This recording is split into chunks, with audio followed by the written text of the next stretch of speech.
Okay guys, let's talk about airflow. You're on a service call, you hook your gauges in,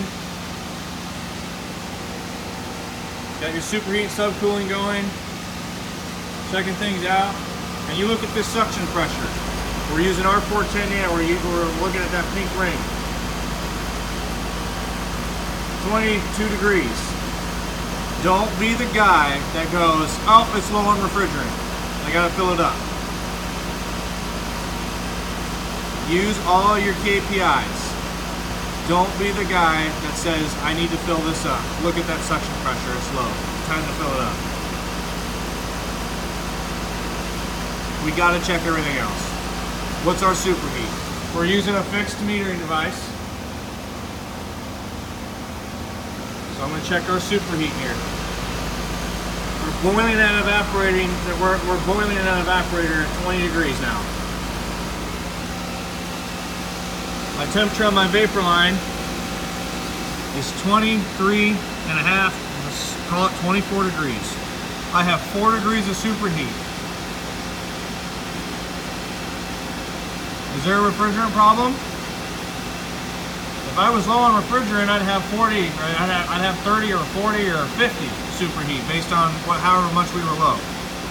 I'd have high superheat if we had a low refrigerant problem. Here I have if I had high superheat, I have a low refrigerant issue. Here I got relatively low superheat. Yeah, it's cold, 23, or just dropping below 20. Yeah, it's cold, but my superheat is pretty low. Am I gonna add refrigerant to this? I don't really want to add refrigerant really if the superheat was high. I'm picking up too much heat in the house. I want to add more liquid. Here I'm pretty normal. It's actually pretty low. 0.3 degrees now. Let's look at our subcooling. I'm condensing at 80.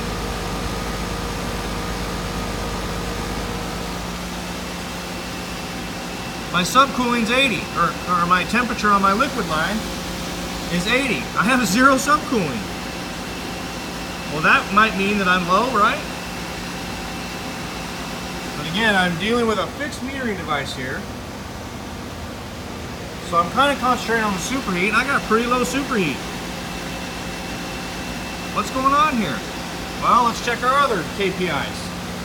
Let's check our condensing split. We're condensing at 80. And it's 70 degrees ambient temperature. That's only a 10 degree condensing split. That's pretty low.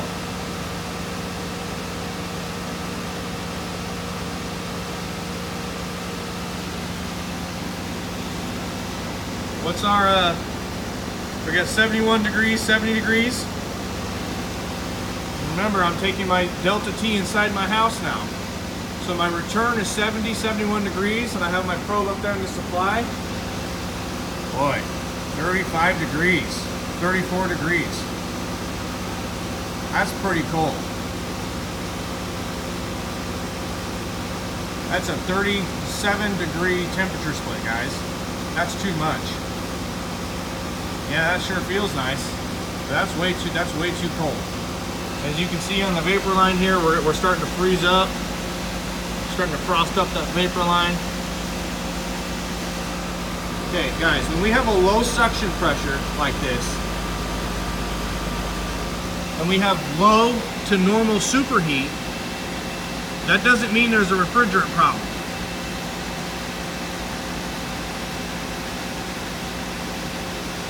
I got an airflow problem. What I didn't show you guys is I had a plastic bag covering this filter like that return, simulating a dirty filter.